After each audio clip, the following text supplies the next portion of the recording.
Kif. Okey, kami di Phnom Penh, Kemboja. Anak saudara saya datang ziarah kami di Kemboja. So, kami nak cari makanan, snacks. Kita explore juga dekat Phnom Penh ada panipuri ke tak. Okey, kami dah sediakan tuk-tuk Kemboja. Ini adalah keluarga anak saudara saya dan kami ready untuk pergi ke pusat bandar Phnom Penh cari panipuri. Tapi sebelum itu, anak saudara saya nak beli pampers untuk anaknya, so kita berhentilah dekat baby shop. Lepas tu kami tak masuk lah, laki-laki duduk kat sini dan enjoy makan telur berempah bakar Kemboja. Okay. Lepas tu dapatlah beli pampers. Dan anda lihat ini adalah pemandangan di jalan raya waktu petang selepas orang keluar daripada office. Ini adalah tepi sungai Mekong kat Riverside. Bersih. Ini adalah Central Market 1 Mei. Kalau anda nak beli cenderahati apa semua ada kat situ. Okeylah sini. Okey, lepas tu datang dekat kedai India ni nak beli tepung atar, tepung merah. Lebih sihat daripada tepung putih.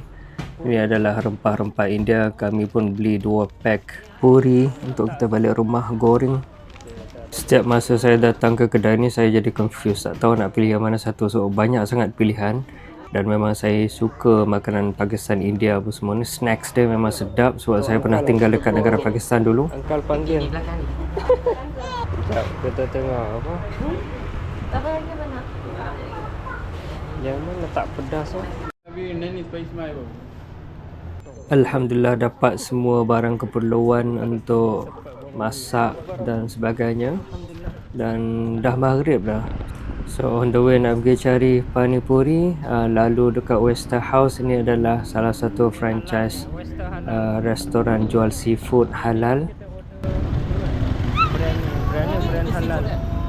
Okey, lepas tu dah sampai dekat kedai yang jual panipuri dan makanan India, Vegan.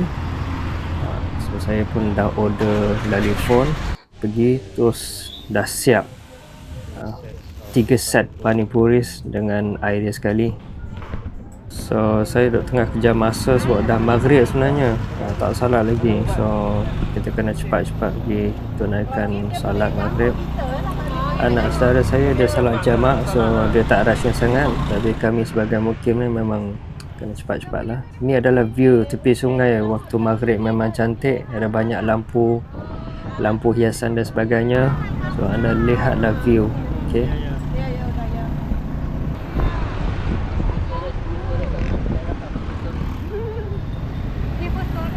Okey, bila sampai tempat ambil wuduk di masjid, anda tahu tak saya nampak apa? Saya nampak benda ni. Comel je anjing. Okey, ambil wuduk untuk salat maghrib. Tak sempat salat berjamaah tapi tak apa. Lepas salat keluar balik dengan muka tenang. Lepas tu kita on the way balik ke rumah selepas kita dah beli semua barang keperluan. Alhamdulillah. Okey, sudah sampai waktu untuk kita belasah panipuri sekarang ni bersama-sama insya-Allah.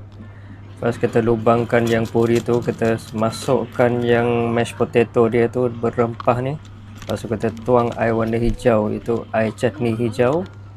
Lepas tu kita letak air asam jawa yang manis pedas sikit-sikit ni. Lepas tu kita kena masuk dalam mulut dengan one bite. Tapi yalah, kalau saya tengok balik video ni nampak macam hudu sikit, so saya pun letak lah something supaya anda tak nampak muka saya atau mulut saya yang besar ni.